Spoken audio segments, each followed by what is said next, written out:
And welcome to the Midday Show. I am Jeff Everett, ready as always across the room, the Mark Messina. I'm excited for today's conversation.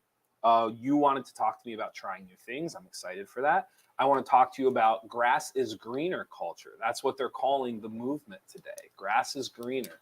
And I think this is not a new movement. This has been around forever.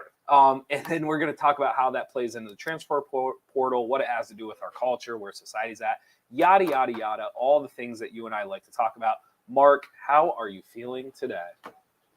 Well, we lost by a point last night, so you tell me.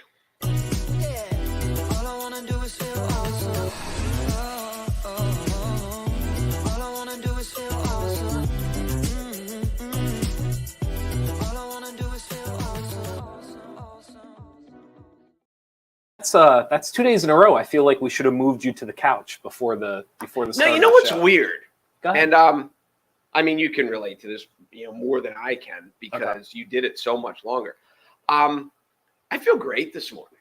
Sure. And we lost by a point. And when you lose by a point, all you do for the next however long is kind of run through the things of, if we just substituted this guy one trip earlier, if we'd have done this thing, you lose by 8. Yeah. It's kind of like, it's easy. But when you lose by 1, you're just like, all we needed to do was one better play on offense, one better play on defense, one better timeout, one better substitution. But it's game 1 and we did a lot of good things and I'm just jacked. And I feel better this morning than I don't know. I feel good. I'm ready. Good. Well, that's good because it is, you and I talk a lot. It's a longer season than you realize for anyone who's never done it before. If you've never played or coached, it's 4 months, but it feels longer. So it's good that you feel that way. I told the kids, I told them this last night before, and I meant it. It's like how we deal with Tuesdays is more important than how we deal with last night. Sure. Because, whether you win, it's all how we move forward from how you deal with success and how you deal with failure. And, you can't let it affect you negatively either way. And sometimes success negatively affects you. So, but yeah, I'll tell you what, I slept through the night for the first time in a long time last night. I can tell you're like Rev. I'm going. I am ready. Let's talk about, you wanted to talk about trying new things. Again, today is going to be one of those, I have news stories to kind of go around the conversations, but I'm excited to talk to you about trying new things, some of the challenges with trying new things. Why don't we try new things? I want to move it into, they're calling it grass is greener culture. As you said, it's probably been around for a while. But there's this idea, especially now with the way the economy is, the way the worlds work, how everything's kind of like on this Can you hear treadmill. me? I can hear you. Yes. Why? Oh, it is on. What's your fear? You set the microphone here and I didn't touch it. As I was saying, this ever-going treadmill that the world seems to be on, there's this idea of grass is greener culture and how the transfer portal kind of reflects that. And I honestly, like some of the challenges, I don't think it makes it easier on people today. Kind of the transfer portal, making those choices, deciding if the grass is greener. So a lot of great things to talk about today.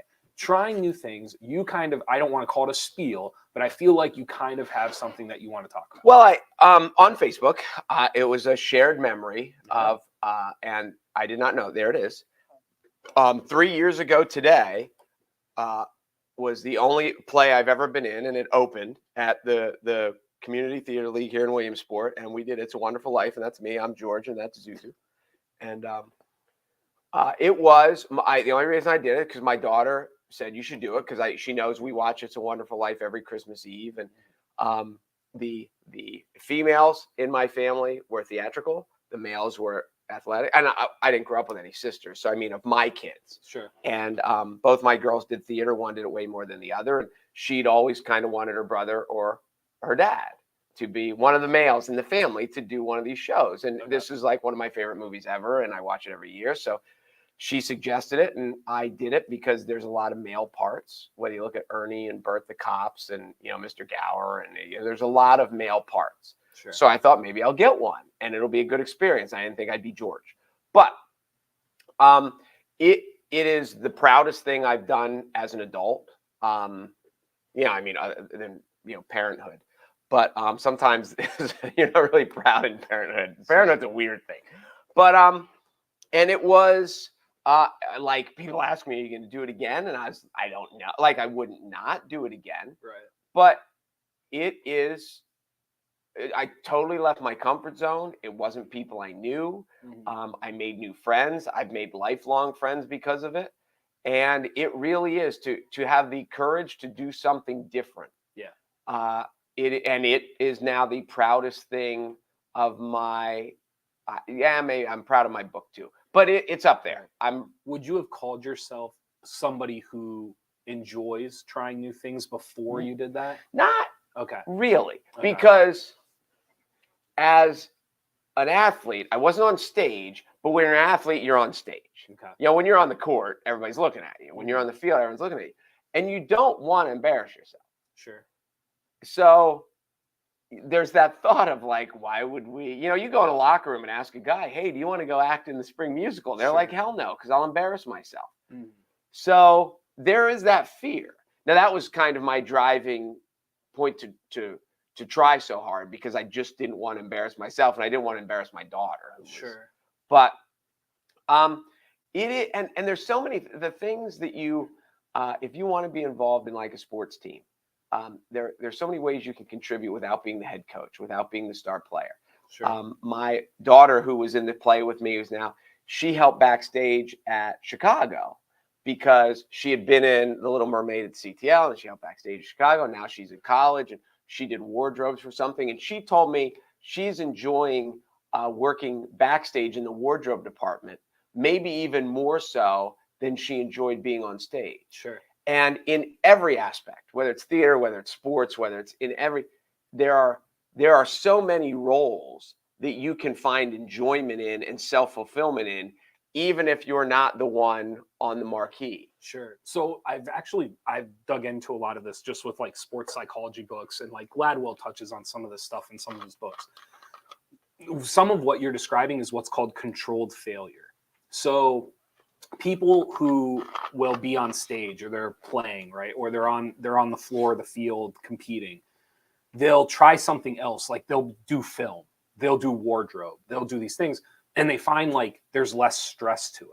But really what the less stress is they've found a way to control their failure, in the sense that like most of the time now when you fail, you know it, you correct it, and a lot of times nobody sees it or knows it. So you're trying a new thing, but it's in a controlled environment where your failure is, I don't want to say limited, because you can still fail, but the prospects of other people seeing it is controlled. So I think part of the trick sometimes in trying something new is you either need to find that controlled failure, or you need to convince yourself it's okay. Like you need to somehow convince yourself that controlled failure, you can go one step beyond it, where it's okay to fail. Well, but see, people really, I have struggled with it at times, being okay to fail in a public setting. That's where it's so much of it's in your head. I mean, one of the things that I went into it is like, I've never done this before, and that's my app. And if I suck at it, people are going to feel sorry for me. So you psychologically convinced yourself, because I have never done this before, no one's expecting anything. How could they expect something? And I was like, listen, you're not an idiot. Learn your lines. Okay. I said that to the director one day. I was like, listen, I'm just learning my lines, and if I do that, I think that's good enough. And she just kind of looked at me like, no, it's not. But I deadpanned it. It was kind of funny. But that was it's like, if I learn my lines and I just give it my best effort, like, they're not going to boo me. No, so basically what you did is you thought of the worst possible result and realized that the outcome really isn't that bad. This is the other thing I did. And this is of my many weaknesses in life and my few strengths. I think I'm good at mental strategy. Okay. And I'll give you another example. You took NTEs, National Teacher Exams, for English. I don't know if that's what they were called at the time, but yes. Okay, well, that's what they were called when I took them. And you had to take one in general education, like the elementary. And then if you were a secondary, like you were English, I was math. So I had to take a math one. So I walked in, mine was at State College. I don't know if I ever told you this story. You've told this before, but keep going. In case anyone's and I walked in, and what is it? Just looking around the room, racial stereotyping, gender, whatever I'm profiling, racial profile. I walked in, I was the dumbest person in the room, and I knew it. And I'm like, oh my God, so they handed the test out, and it's in the sealed book, and they hand open. When we say open your book and blah blah blah. So the first thing I did, we had 2 hours, and I was like, okay, first thing I need to know, how many questions are there? So I flipped right to the back. There was 120 questions. Yes. Since I'm a math person, I knew there's 120 minutes in 2 hours. Correct. So it's like I have a minute per question. If I read the question and I have no idea what they're talking about, just guess and move on. Sure. If I read the question and I have a clue and it's multiple choice, I think I can narrow it down, then we'll try to figure it out. Yeah. And when I got done, I was the first one done in the room. Yes. I'm walking up the aisle. I've got like 10 minutes left. There were kids on number 75, Right. number 80, and I scored really well because I realized that some of these kids probably took 20 minutes trying to figure out a problem, and they probably got it right. Yeah. But they didn't get done with the test. What's ironic to that story is I could argue your fear of failure worked both ways. So what I mean by that is you were not afraid to admit you didn't know the answer to a question, which for a lot of people is a challenge. Like if you're smart, it's hard to admit you don't know the answer. And so your point on some of these math tests, you don't know the answer because you don't even know what they're asking in the question. Yes. So on one hand, your willingness to kind of be like, listen, if I don't know the answer, I don't know it, we're moving on. And that was a huge advantage for you. The flip side, though, is your fear of not passing the test forced you to look at the test differently. So you were like, okay, how many questions are there? Divide it by the amount of time. When other people weren't as afraid as you probably.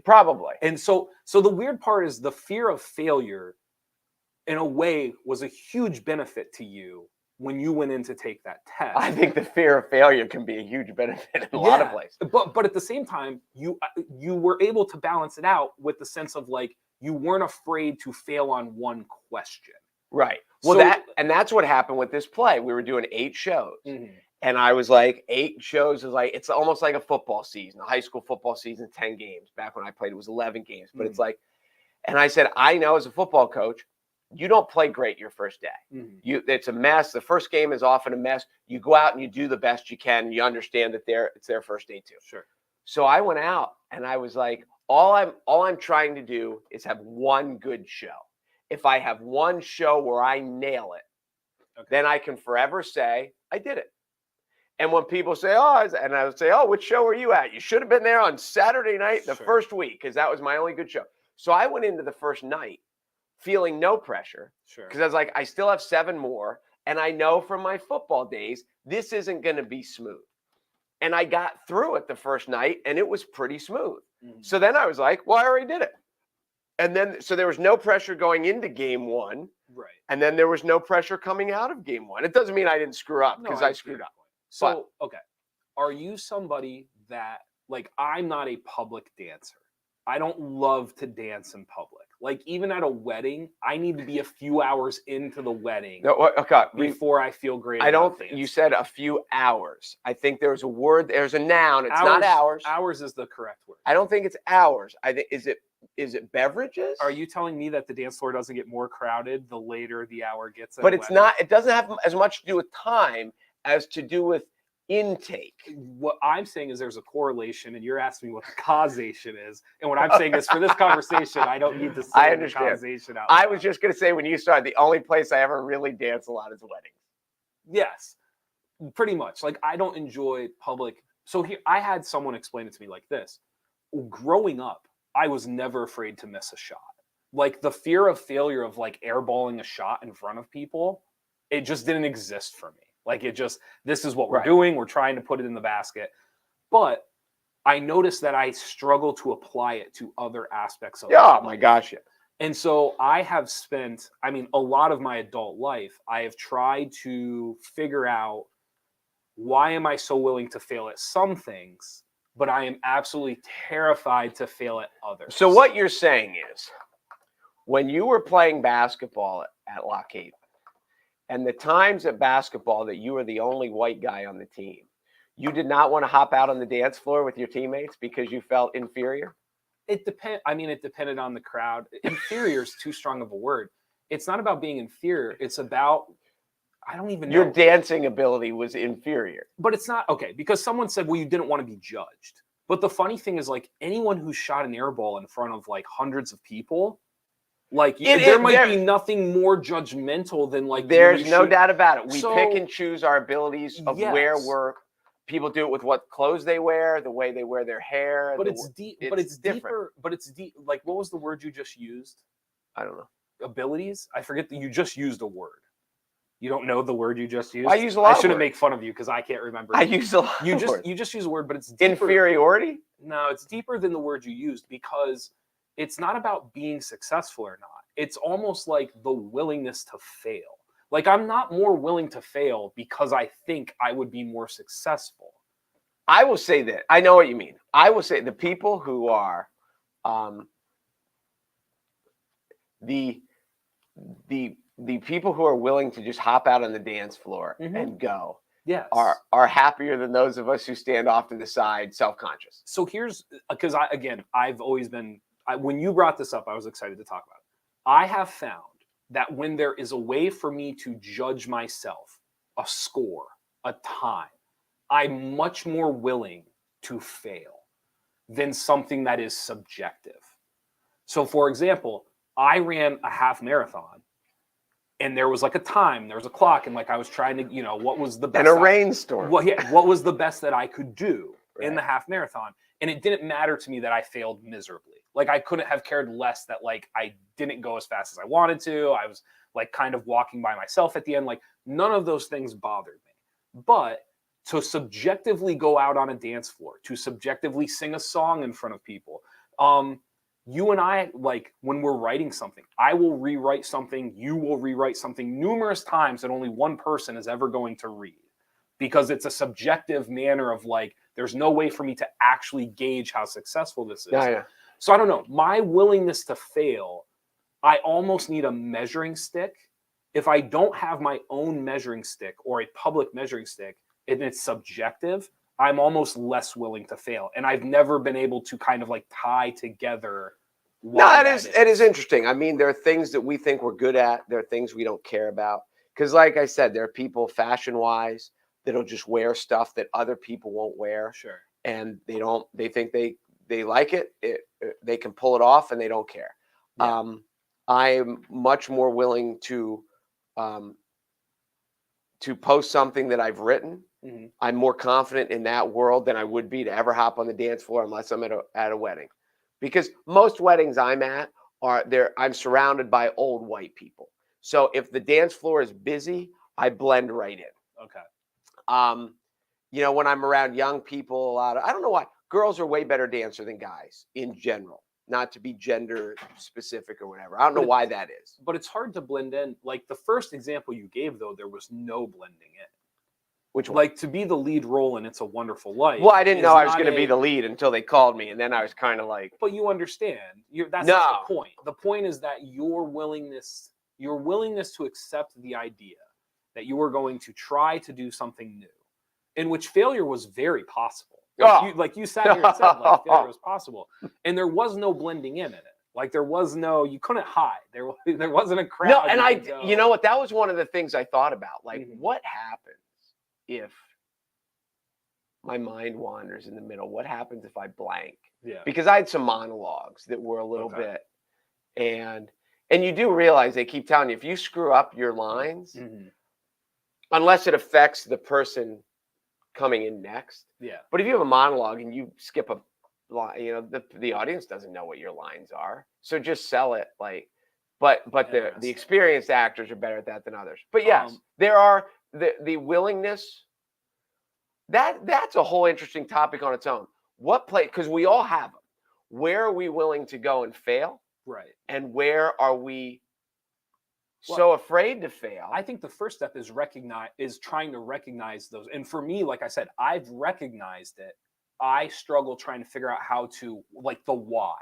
I recognize, like, I will go if there's a score, like an arcade game, a video game, I will fail miserably because there's a score and and I can kind of grade myself and maybe improve. And if it's subjective, I'm like, I'm good. Like I probably I probably don't need to sing on that microphone, or I probably don't need to dance in front of these people. Listen, I'm with you. I've tried to tap into my psyche of how do you overcome the fear of subjectiveness, because that's essentially what it you're right. is. It's not the fear of failure, right? It's the fear of subjectiveness. And I have not. I'm 35 now, and I have not yet figured out how to conquer that fear. Well, I'm 51, and I'm right there with you. Okay, we'll figure it out.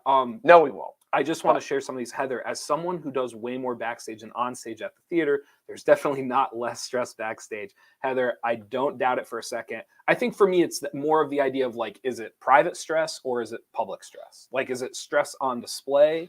Or is it stress? It's internal because you know you have a role, and it all comes down to are we letting people down? Because all the and I had no idea that there was many backstage people at a show until I did one. Yeah. But they are all there to help the people on stage. So I totally get that. It's almost like being a coach, that they, we're just there to make their life better. How can I help? Right.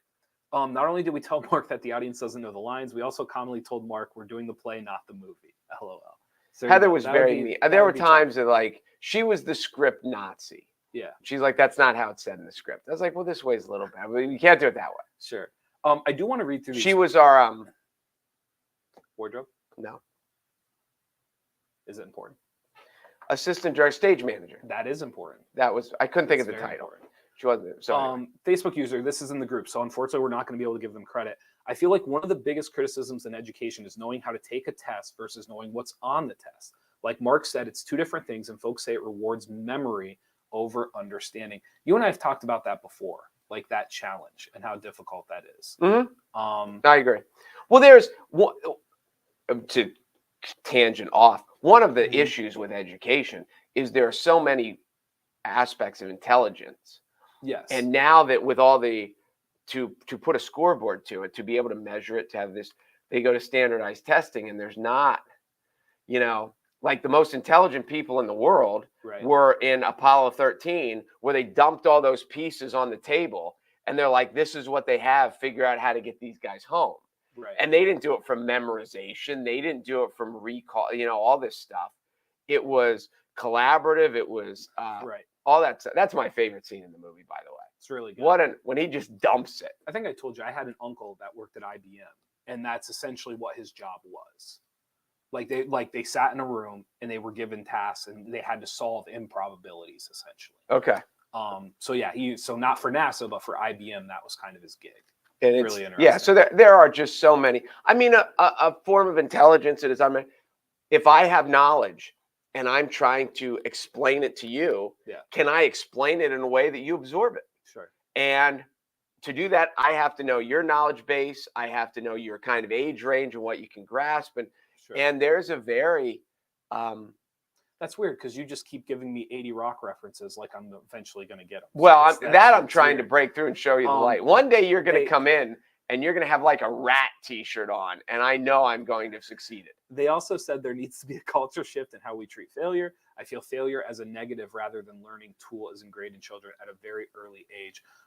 There's a ton of truth to that. I actually, because you're a teacher, you'll understand this. Someone came in and they actually taught us a system. Have you ever heard about this? There's a system you can imply in your classroom where people never hear the wrong answer. Have you heard about this before?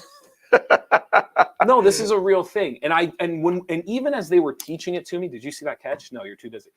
Even as they were teaching it to me, I remembered thinking to myself, like, I don't know if that's a great classroom environment where like one ever. So essentially what you do is you put the question up on the board. You put people into pairs. So after you put the question on the board, the pairs work together. You walk around the classroom, and essentially you can see who has the right answer and who doesn't. So you're basically checking in with the pairs. And then when you walk up to the front of the room and you say, who knows the answer, you already know who has the right answer. So you never call on an individual or a pair. Right.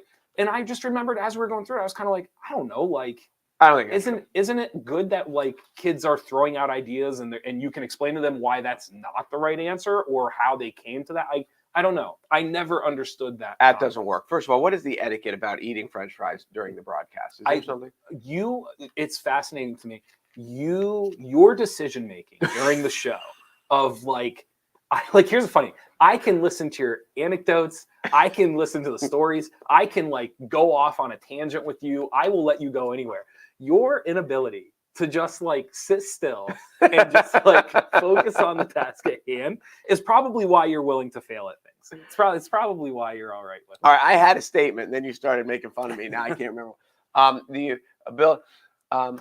We talk about it in sports, where the same thing. It's just the constant criticism if things don't go right. Yeah. And one of the things that I said, we were just having like junior high tryouts and stuff. And I was like, this is what we do, and do it and do the best you can. Right. And whatever happens, we can live with the result. And there's so much of that that's not said in sports and in school, and just like as people almost think it's Pollyanna when I say it, but just do the best you can, and whatever happens, we can live with it. Yeah. And that's not a winner's mentality. But on the flip side, I think you win more when that is your mentality, because you realize you're going to fail, and you're not. It doesn't paralyze you. And how many people in life would be so much more successful if they tried? Because and you'll even fail the first time. What's the line? Did we talk about this on the air? I just said this to someone. The line in it was in the Nicolas Cage movie where they found the Charlotte history national treasure.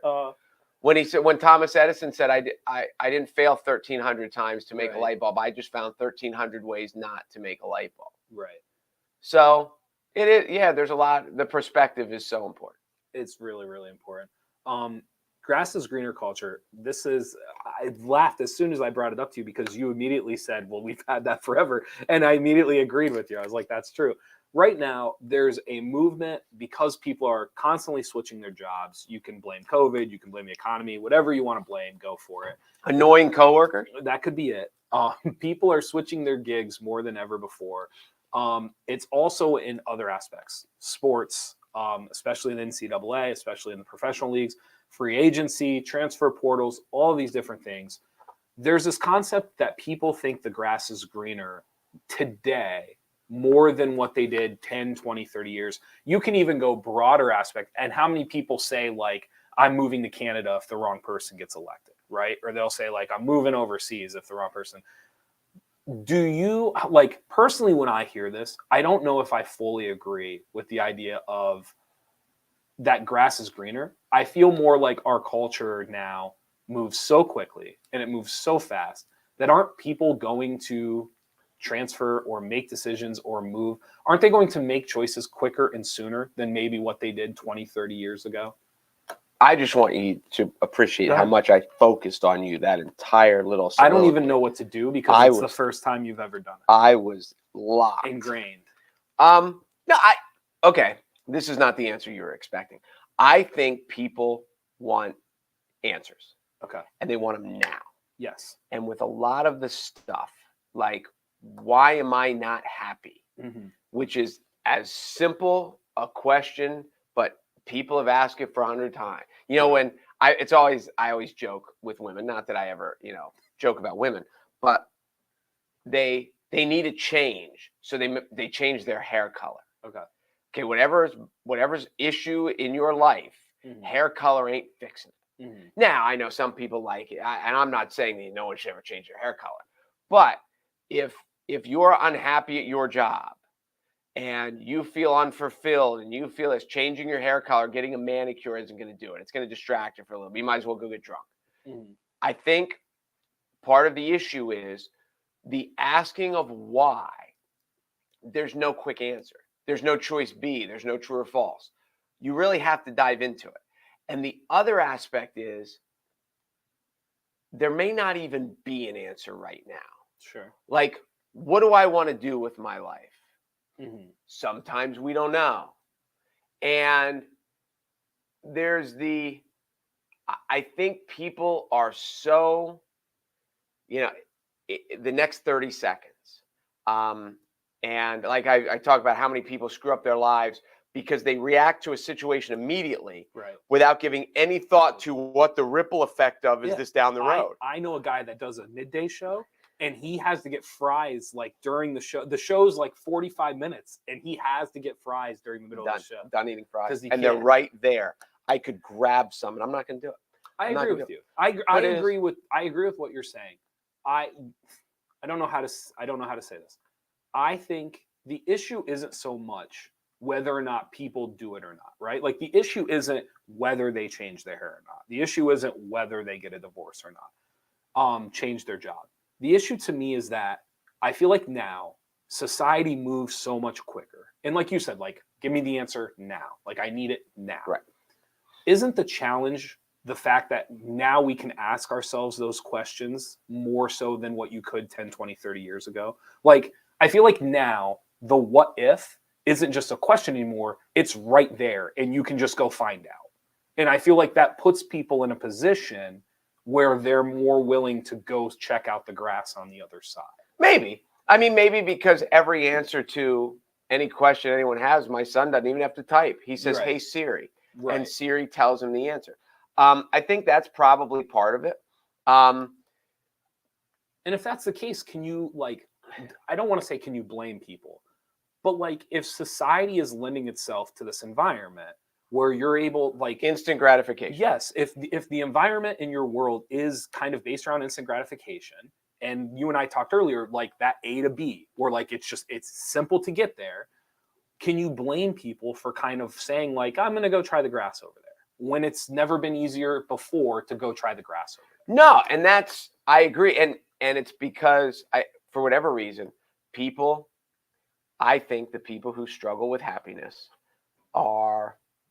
they look for happiness to come into them. Happiness is out there and I'm going to go find it, as opposed to happiness is internal and I have to bring it out. Okay. Because if happiness is internal, if I found the hobbies that I want to do and I found the things that interest me, then they're with me all the time.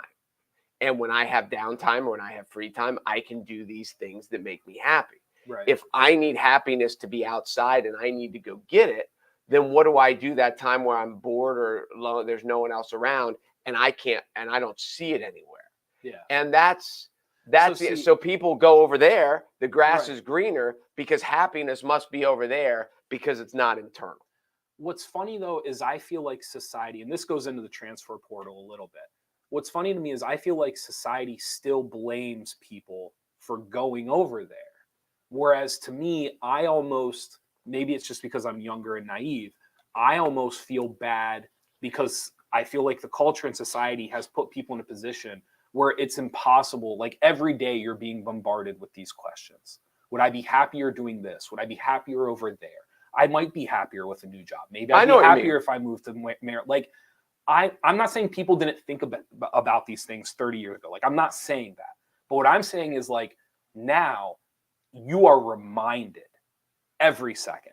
I mean, every time you pick up your phone, every time you go on your computer, like, you are reminded of everything that is available to you in the world. And so I almost, like, a lot of people are upset about the transfer portal and these college athletes going into the portal and, like, where's the loyalty? Like, no one sits through it. And what's funny to me is I feel bad for the kids, because if you're 2 years into it and you haven't gotten on the field, imagine the tug and pull you must feel of, like, I like my friends, I like this campus, like, I like my coaches, but I'm never going to play. You left out the most important one. My girlfriend's here. And now all of a sudden, like, you're 20 years old and you're faced with kind of like a life-altering decision. Well, yeah, if I'm ever going to play again, I got to go. And it is. And when I say life-altering, I know some people would downplay that, but anyone who's ever transferred colleges, it is a fork in the road moment to decide you are going from one institution without to a doubt. another. And you transferred and I transferred, but it's also with this ticking clock of college, of athletic eligibility. And it goes back to Coach Prime, as we talked about yesterday. I was talking to my son about it, and my initial thought when I heard Colorado was he's not going purely because of climate. Right. And I said, not only is he from the South, he's used to the South, he says, but that's where all his coaching connections are. Right. And I was really surprised. Like, it's not like he doesn't wait till next year, he's going to get another offer. But I realized this when I was talking to my son about it. His kid is running out of time. Sure. And if he wants to coach his kid on the biggest stage, then let's go now. Yeah. And okay, we'll be cold. I'll recruit the kids from down there and convince them to get on a plane instead of getting in a car. Right. But so yeah, I don't know how I got off. Oh, you started talking about transferring. Well, just and stuff like that. and just that idea of, again, I think society, culture, whatever you want to call it, I think people need to start asking themselves, like, when they see somebody make the leap, right? When they see somebody, and here's the thing, when you make the leap 50-50, like you and I said, like, it's not always greener. Like, You've seen how long you played? 4 years at Lock Haven? No, 3. Okay. You saw kids transfer in Mhm. and then who either quit or transferred out Sure. because they thought the answer was here, and then they're Yes. like, I've seen people leave a state and they're back in a year. I've seen people leave their boyfriend or girlfriend and they're back in like crawling. Yes. They come crawling. Correct. Back. So, like, I think right now we have this concept that, like, when somebody goes and does that, we'll either point the finger, or like, I told them they shouldn't have, or like, I knew that wasn't going to work, or it's, and I find myself more and more times, this is maybe like the least conservative thing about me, I find myself sympathizing with people who kind of like make the leap because it's in their face constantly. And then when it doesn't work out, people almost are like joyous. And in my head, I'm kind of thinking to myself, like, the world we live in right now aren't, like, I almost feel like you should be rewarded or applauded in some of these cases for like taking the leap. Oh, you're right. Well, people, and I'm not saying people should leave their families. I'm not saying people should like screw over their bosses. I'm just saying in general, though, like, the people who are willing to kind of look at it and go, you know what? I've been thinking about this for 6 months, and the only way to know is to like go and do it. We tend to not compliment those people.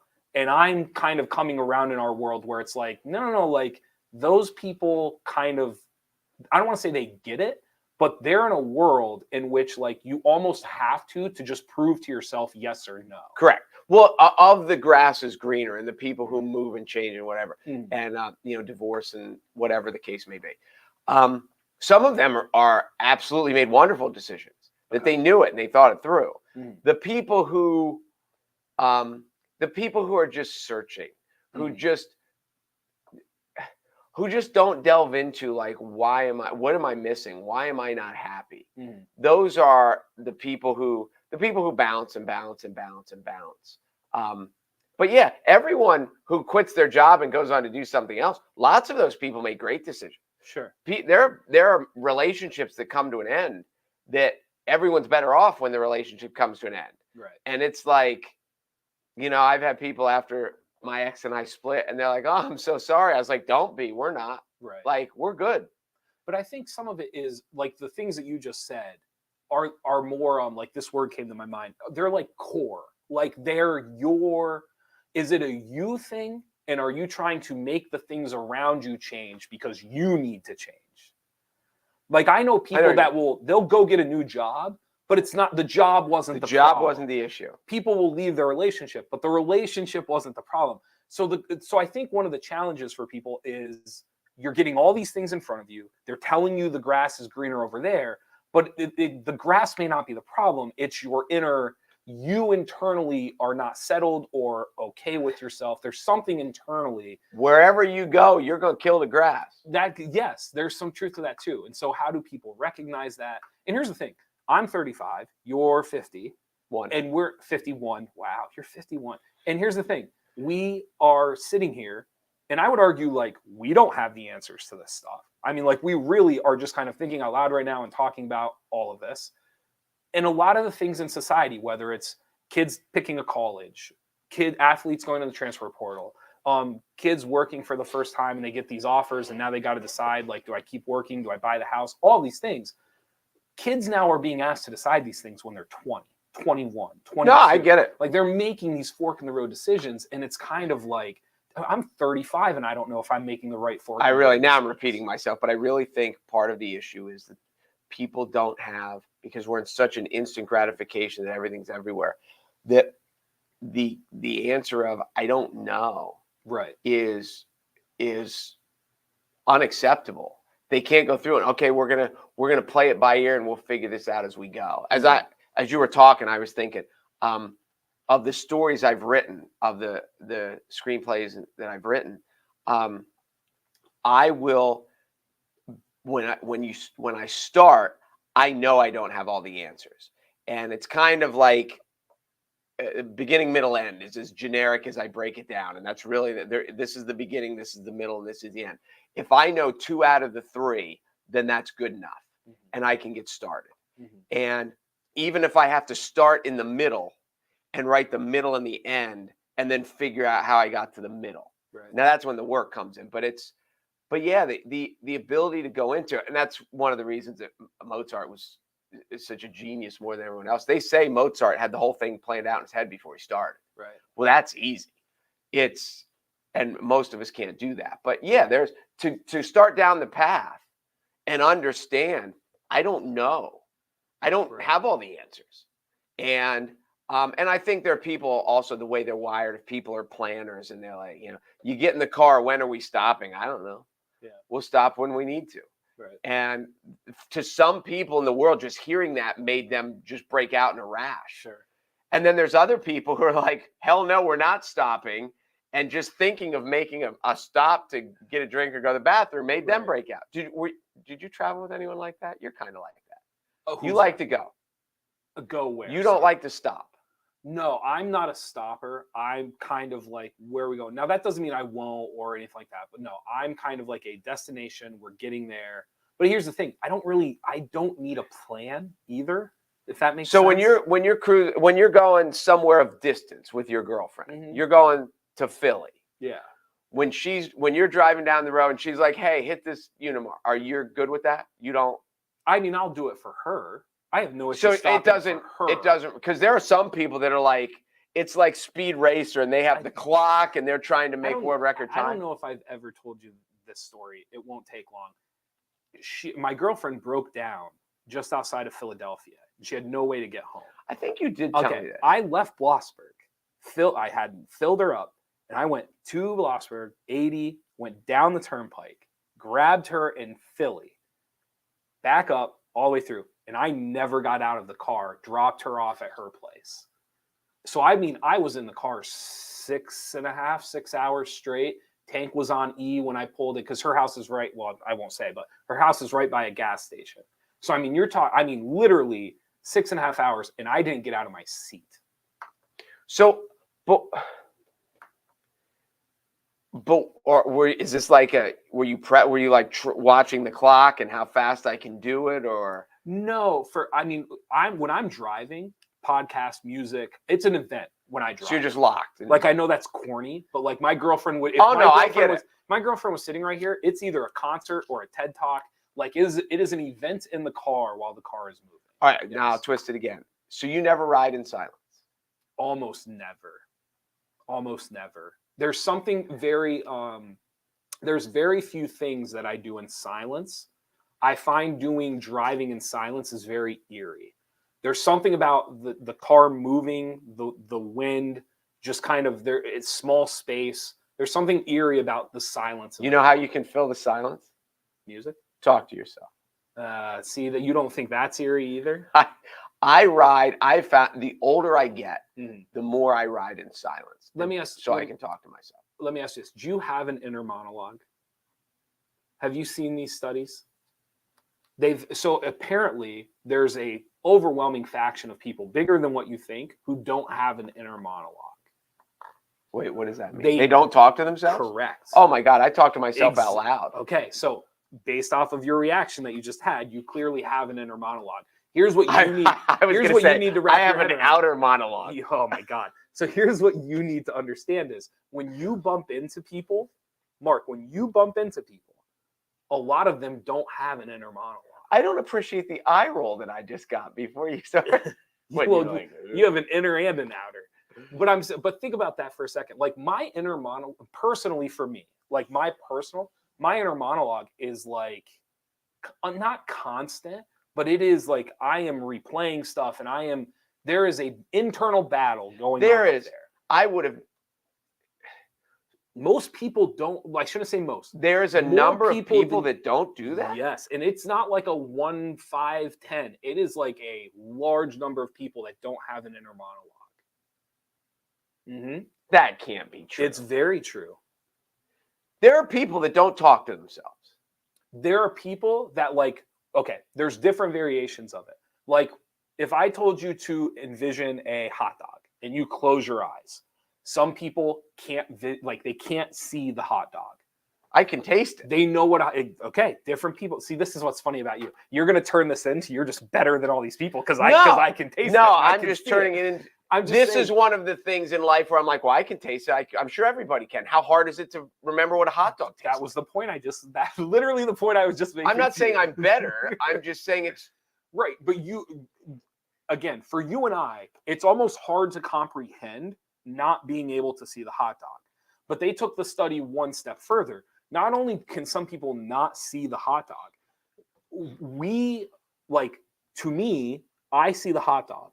And you must see the same hot dog.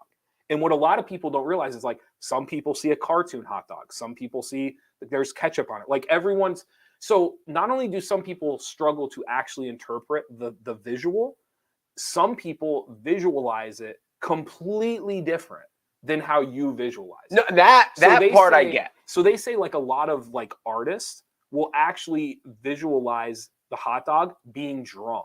So they don't see a full hot dog when you say visualize a hot dog. Their mind is literally making the hot dog in there. So there's all these different studies about your inner monologue and if you have one, if you don't, and how does it work. And what I find fascinating about it isn't what I just said. What's fascinating to me is we have no comprehension of how people understand other people's inner monologue. So for example, they have tried to do studies where they're saying, okay, you visualize a hot dog. How do you think Mark visualizes a hot dog? And like brains almost like they don't shut down, but essentially we struggle to interpret someone else's inner monologue. Like I have a hard time comprehending that your inner monologue is different than my inner monologue. And the reason they find this fascinating and people are studying it is because they feel like if they can figure out why that is, they can explain why there's so many misunderstandings, why people don't get along. There's all these different psychological studies. No, hold on. I can tell you why there are misunderstandings and people don't get along. Go ahead. Because we all look at things from our perspective. Mm-hmm. Yes, but that's why is because the human brain inherently, it's not that they can't understand your inner monologue, it's that they don't even think about it. Like the human brain naturally and I understand does not try to interpret your inner monologue. That makes sense. Yes. That makes sense. I can't believe that people, that's the first thing I'm Googling as soon as we're done. No, go ahead. You have just fascinated It's a real me with thing. that. Do you want me to, I'll look it up right now real quick because I can get the number. Well, because just to take it to another topic about self-centeredness, and now we've gone off to a different topic. But the one thing a guy said, which is so simple, but yet so true. The only thing consistent about all our experiences is they involved us. Yes.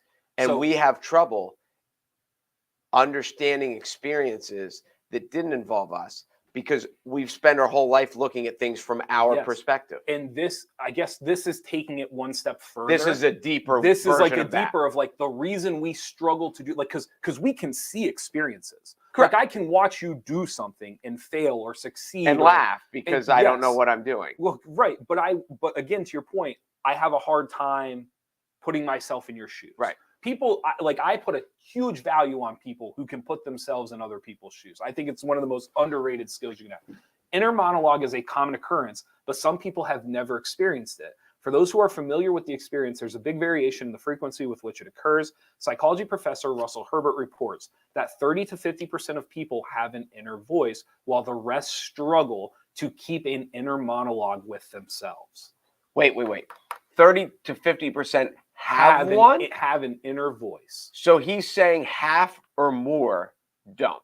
He's saying half or more struggle to have an inner monologue. I don't want to I understand. They don't have any. Wow. Yes. That is the most fascinating stat I've heard all year. It really changes the way it was funny. So I first read about this about a week or two ago. It literally the first thing I did is I thought about the last argument I had with my girlfriend. And I started asking myself, if she has an inner monologue and I can't even begin to interpret it, no wonder why so what it did for me was no, you're laughing. What it did for me was it alleviated the argument. because I was like, of course we're gonna argue. Like we can't. I'm talking to myself. She's talking to herself. Like, how are we ever? Like, of course we're gonna disagree on this. I was just. You don't think so? No, my mind went somewhere else. I was just going to give you the advice, and don't go up to her and say, "No, I understand why you don't understand because you don't even have an inner monologue." Okay. That would not be a good approach. No, it would. So I was going to tell you, don't do that. No, I'll try not to. More things from the study since you enjoy this. Most people believe that inner speaking does not occur passively. So do you passively speak to yourself, or do you have to force it? No way, I don't know. Do I say it out loud? No.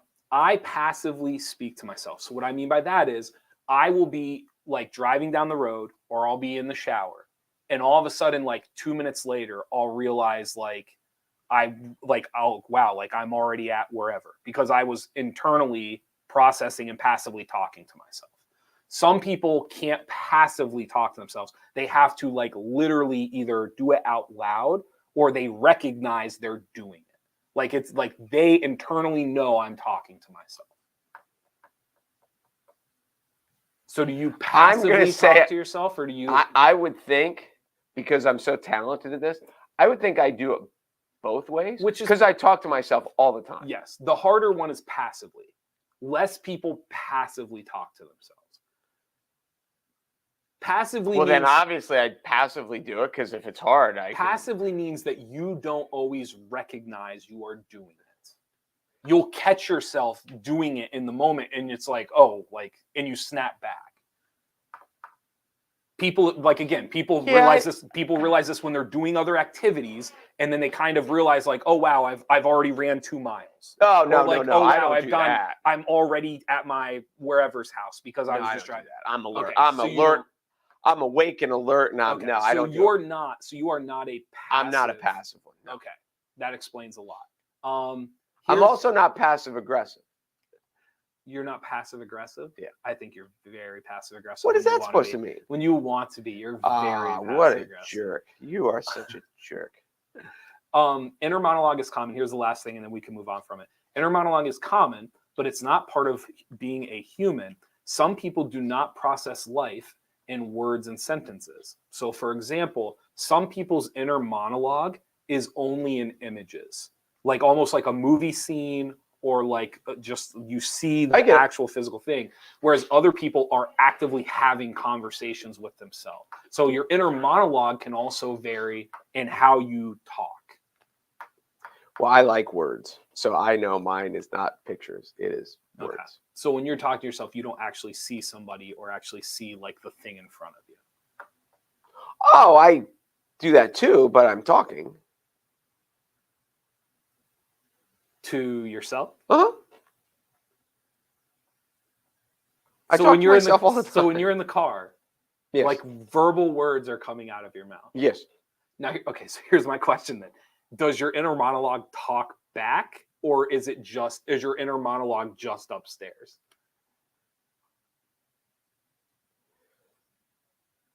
Well, there are conversations, I don't do multiple voices. Like I speak it, and then I have conversations with people who aren't there, and then I'm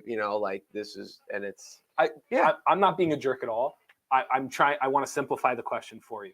So you'll say something out loud with nobody in the car. Doesn't everybody? And the response, the response is verbal, or the response is up here? Where is the response? The response is here. Okay. All right. That's what I was. I only do my speaking. So your inner monologue with yourself then is internal, like it stays there. You're not actually talking to yourself. You're making it sound as if you're having a conversation with yourself, and you're like Gollum, like in Lord of the Rings, and it's like you're never saw Lord of the Rings. Well, I don't say that. I tried to watch one of them, and it was stupid. Well, you should read it, but you don't read, which is another problem that we have, which is completely different. What was the dude's name? Here's a good question. If they don't have an inner monologue, how do they read to themselves? It's a good question. I don't know the answer to that. Maybe they just read clickbait. That's it. maybe. What was the dude's name? Gollum? What was his name? Gollum in the Lord of the Rings. He's my precious, the one that is trying to get the ring back from Frodo. No, I've heard of Frodo. Well, and I know there's a ring, and I watched one of them, and it was dumb. I really like the Lord of the Rings. I should try it again. I'm like, I think I'm the only person in the world who didn't get it. Yeah, there's a lot of truth. Avatar, December 16th. Are you excited for that? Excited is not the word. I'm curious. No, it makes sense. And I feel really bad for Matt Damon. It's gonna be a reminder of how much money he's losing. There's sympathy there. I just watched. Oh, I told you I just watched Beautiful Girls again. Okay. Has Hannah watched it? No, because we have not watched. She realizes our friendship hangs in the balance. I will mention it to her. Keep reminding me. We have not a list. We have to watch. It's a Muppets Christmas Carol. Okay. We have to watch Spirited. I'm sure we'll watch A Christmas Story. What is? I don't know. Spirited is it a horse. Spirited. Yeah. It's the Will Ferrell. Oh. Okay. Ryan Reynolds movie. That just isn't there a horse movie called Spirit? Yes. Okay. Yeah. That was a while ago. That was. I mean, Jimmy might not have even been born yet. Okay. So yeah, I will mention it to her at some point. I'm sure we will. What is Spirited on? Sad, though. Is it Netflix? Apple Plus. Oh, I don't get Apple Plus. Okay. It is not. I had a friend reach out. This is Beautiful Girls. Beautiful Girls. Yeah. That they were surprised that I like because it is not. There's a lot of real world sadness to it, and it doesn't sound like a December movie. There's snow. There's snow. It is a winter. I just love it. I don't know why. I think the characters are so real and relatable. I mean, there's snow in The Thing too, but like you don't watch it December 10th. I don't know. You can't watch Beautiful Girls in the summer. They're plowing snow. That's their job. They plow snow. I feel it sounds like a January, February, like the doldrums of winter to me is what it sounds like. I mean, they don't mention Christmas. I don't think. Right. If they do, I don't. Right. It could be a January, February doldrums of it. I don't know. I don't know. Joe Smith likes it too, so I can't be wrong. No, you can't be. Hannah could be though, and it could be the end of everything. Thank you guys for watching the Midday Show. Be sure to go to North Central PA for all of your local news. Thank you to Weis Markets, gas rewards, grocery rewards. You told me the pumps are up and running at the new one in Montoya. They are brand new and they are gorgeous. Do they have the touchscreen? They got the touchscreen? No. Okay, you would know if they had the touchscreen. I was gonna say because I noticed you have to type the zip code buttons in. Yep. You have to do that. Yeah. They are sparkly shine. The first time I did it, I was like, I'm afraid when you take. I don't want to touch it. Nobody else has touched it yet. Isn't it funny how they can, whether they're clean or not clean, you don't want to touch the gas pump, even when they're brand new. I'll tell you what else is funny. How many things when you're like, you got to wash your hands. You got to wash your hands. Right. And then there's things that you just touch, and you don't even think about it. Yeah. Like you go to the gas pump, you press all those things. You want a receipt? No. Do you? Sure. So anyway, the world's gross. Is that what you're saying? It's thank God our immune system is well formed. Yeah. I have a good one. Do you have a good one? I do. It's almost as good as my inner monologue. This inner monologue thing is going to bother you. I can tell. You're going to be like, you're going to try to catch yourself now. No, it doesn't. I am perplexed that people don't have one. It's really, it is worth like deep dive, Google. Like it's really fascinating to read some of the stuff they're learning about. I remember when I got to the point in life where I was like, you know what? I like to drive with no music on. Mm-hmm. So instead of hearing them, I get to hear what I think. Yeah. There's a lot of studies with sleep too. So people that sleep better don't have an inner monologue. People who struggle to sleep typically have a stronger inner monologue. Like they're realizing the correlations in it. Interesting. Yeah. So yeah, that is interesting. I was going to say something when you're talking about I don't know, it wasn't whatever. Thank you guys for watching the Midday Show. I'm Jeff Everett. He is Mark Messina. Enjoy talking to your inner monologue. We'll see you guys soon.